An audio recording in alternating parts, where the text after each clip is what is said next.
So it's time for the Q&A video. You asked for it. I asked for your questions in Discord and Instagram, and I said I make a Q&A video because there are frequent questions that people ask a lot, and I want to answer them, and that's why I make the Q&A video. And we can make more of these in the future. Just send me your questions. I gather them, I write them down like I did now, and then we make a video and clear some questions that you had. So to get started, question number 1. When doing hydro, which method do you prefer to keep bad pathogens from forming in the water? So it's a common problem when you grow in hydroponics that you have bad pathogens building in the water. It can be because of the temperature and just because the water is circulating the whole time. When I was growing a lot of hydro, I tried different products, the typical one like Great White, for example.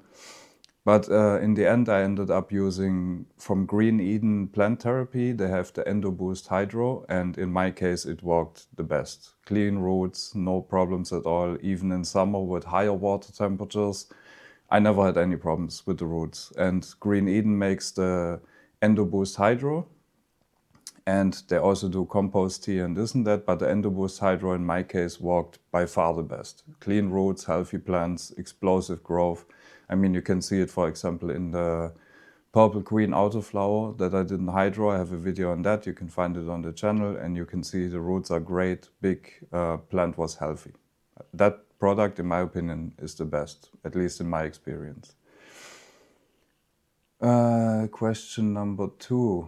Making your own soil for autoflowers. Well, that's a big topic. I mean, the whole soil topic, I think it's worth a full video actually. I currently work with the soil from Sonnenerde because it's basically terra preta. It's self-feeding soil. You don't really need any fertilizers. You can give some natural inputs like worm casting or compost teas and things like that. But I think that soil from Sonnenerde for me works the best because even if you're growing autoflowers, you can go straight into the soil, and the soil is self-feeding. It's not too sharp. It doesn't have any chemical fertilizers in it that could stunt the growth or stress the plant. Making it yourself, I think if you buy Sonnenerde as a base is a good start, and then you can add other add-ons to it. I mean, you can make your soil from scratch as well, but the only thing I wouldn't add would be mineral fertilizers or something like that, because that can stress the autoflowers in the growth. If you run, let's say, 15 liter or 20 liter pots, even better for autoflowers, and you use the hemp soil from Sonnenerde, is a great setup. You can go straight into the soil. It's not too sharp for autoflowers. I started a few directly in the soil, and it worked great in my opinion. So that's my recommendation. Other than that, improving the soil, you can use worm casting. You can use vermiculite to add some silica to it. You can add whatever you want. Work with mycorrhiza, pellet fertilizer for slow dissolving in the soil, and you can play around. You just want a good microbial life in the soil, and that will what helps the plant grow strong and be resistant to stress as well. Question number 3, how to start, this is a very common question, is how to start working in the cannabis industry. I get many DMs and people send me messages saying I'm super motivated to work in this industry, how can I get started and this and that. In my opinion, it is just like any other industry. I mean, how can you get started in the industry? First, you need to know what do you want to do in that industry. What qualities do you have? What qualifies you to work in this industry? You cannot just grow a few plants at home and then say, okay, I want to work in this. You need to have an idea what you want to do exactly. You need to have skills that the companies need. You cannot just... You need to have something. You need to have a portfolio of skills and offer that to a company, and then they can come back to you and say, okay, we want to work with you. But just jumping into it like that is not that easy, because you need to have a certain skill, and that can be anything. That can be from being a social media manager to photographer to writer, whatever you want. I mean, in this industry is not different than in other industries. There are many positions, many different jobs. In the end, it's just about cannabis industry or not, doesn't matter, because it's the same kind of thing. if you have anything to offer to the companies that they might need or that they might be interested in, send your CV, send your application and give it a try. But I cannot really give you any tips because I've been photographer for, how much is it now? Around 17 years. I've been doing photography, and for a big part of it self-employed. So my part is photography, now more videos as well, but my offer was photography, especially in a time when there was not many photographers that did the plants. So I was growing the plants and taking the pictures, and that's what I could offer. It was unique, and that's how I got into it. And you need to have to offer something to the industry or to the companies that they're interested in. You need to have a certain skill, and that can be anything. And that's how you get into it. I mean, there's not much more I can say to that question, how to get into that industry. Like I explained, you need to offer something that they need, and that's how you can get into it. Then question number 4, photography tips for plants. This one I will make actually I'm working right now on a full tutorial, which will be the art of plant photography. Basically, it will be a full video tutorial from scratch, everything, equipment, this and that, how you can get away with cheaper equipment, how to do the lighting, post-processing, all of that. So that video will come out, or that tutorial will come out. When it's ready, I will post it on all the channels. So anyone who's seriously interested in learning how to do real photography, they can buy that course, and it will include everything. I show you how I shoot everything, the lights I use, lenses, cameras, techniques, this and that. Basically the full program. And you can, as soon as it's ready, I'll let you know on all the outlets, all the channels, and you can find it with a download link. I will take some time. It's a lot of work. It will be a few hours of video material explaining everything step by step. So that's for that question. Question number 5, how to store flower the best way. I mean, there's many ways.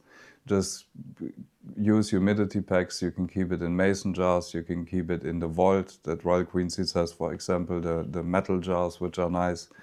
You can keep it in, I think now people use these bags as well. Just keep the humidity right.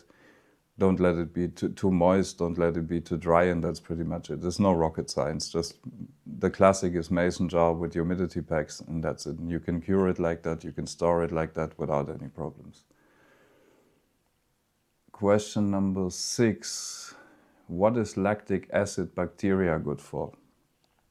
Actually, on that topic, lactic acid bacteria, I will be uploading a full video this week, how to make it yourself.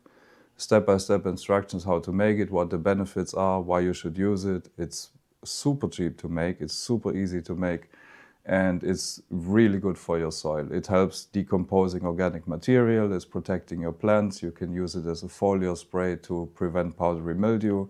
Amazing stuff. Wait for the video, it's coming this week, and then we go into more details about that. All right, and some more questions here. The next one, my favorite strain. The number one question that I get, what's your favorite strain? I cannot answer that question. There's too much variety, too many different things I like, so favorite strain, I cannot give you an answer. I like many things. Personally, for me, it's more about the growing, because I don't smoke, I don't consume in any way anymore, so it's more about how the plant looks, how interesting it is, how unique it is. These days it's more interesting for me. I like landrace strains a lot because it's nice to see the real original strain before people started to cross and stuff like that. So I think from an interest point of view, I would say landrace, just to see real, original, untouched plants, natural plants basically. Indoor or outdoor? Outdoor. If I could choose only, I would always go with outdoor. You got the best light source, which is the sun. You have more freedom, you have more room, you have natural conditions. I prefer outdoor much more. At the moment I cannot grow outdoor, but this year, stay tuned for the workshop. We are working on that. Infos will be coming soon. We will have an outdoor grow. in a really nice location, and we're doing a workshop in Spain at a friend's place in the mountains. We're working on this right now, figuring it out, but this will be absolutely amazing. If you want to have a full hands-on experience outdoor growing in the mountains, send me a DM if you're interested. This will come soon. I'm super excited about that one. We'll be preparing the soil with Sonnenerde, with activator, with black soil. We'll try to get the most out of it, and we choose some really nice strains from Royal Queen seeds. We're gonna run those, a few in pots, a few in the ground, and give you a selection to see different methods, how the plants grow. We learn many things in this workshop, but workshop video coming soon. Stay tuned, or send me a DM if you're interested. Tips for outdoor growing: soil, most important. Soil, prepare good soil, have a good soil mix, make sure you have fertile soil. Again, Sonnenerde has really good soil. If you use the black soil mixed with some mother soil outdoor, and dig really deep and wide so the roots can expand. When it comes to transition time into flowering, make sure you do a lot of foliar feeding, lactic acid bacteria, there we are again, to prevent powdery mildew and things like that. Depends, of course, where you're based. If you're in Northern Europe, you will have a harder time with the temperatures and rain in this. If you're in the south, somewhere, it will be much easier, of course. But soil is everything. Soil, good soil, fertile soil is the most important for outdoor growing. Another thing maybe for the outdoor growing tips, use staking to stabilize the plant, because if you have windy days and it breaks your plant, then everything was for nothing. If you run a photo period a whole year grow, you put a lot of months of work into it and you don't want anything to happen. So if you're not growing in a greenhouse, you grow outdoor straight, use stakes to stabilize the plant, and that way you can avoid any disasters if the weather is changing on you. Question number 10, how to save money on fertilizer? Very easy answer, Korean natural farming. KNF, you can make your grow fertilizer yourself, you can make your bloom fertilizer yourself, you can make your calcium yourself, lactic acid bacteria, all the add-ons from the KNF line. I did the calcium video already. Lactic acid bacteria is coming this week, and the other ones will follow. I will go through the whole catalog of what's possible with KNF, because I've been using it for a very long time now, I mean almost 10 years. And I really enjoy it. I think it works great.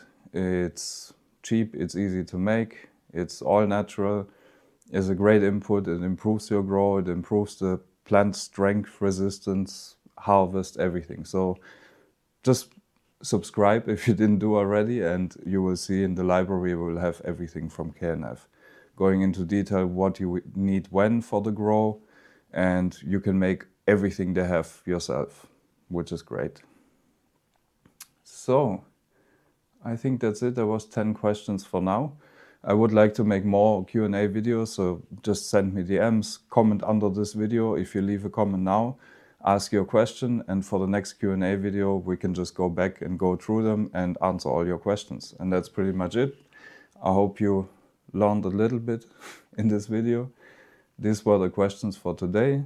In the comments below, leave your questions. Subscribe, please, because it helps the channel to grow and I can keep making videos. And I see you in the next one. Leave your comments below. Bye.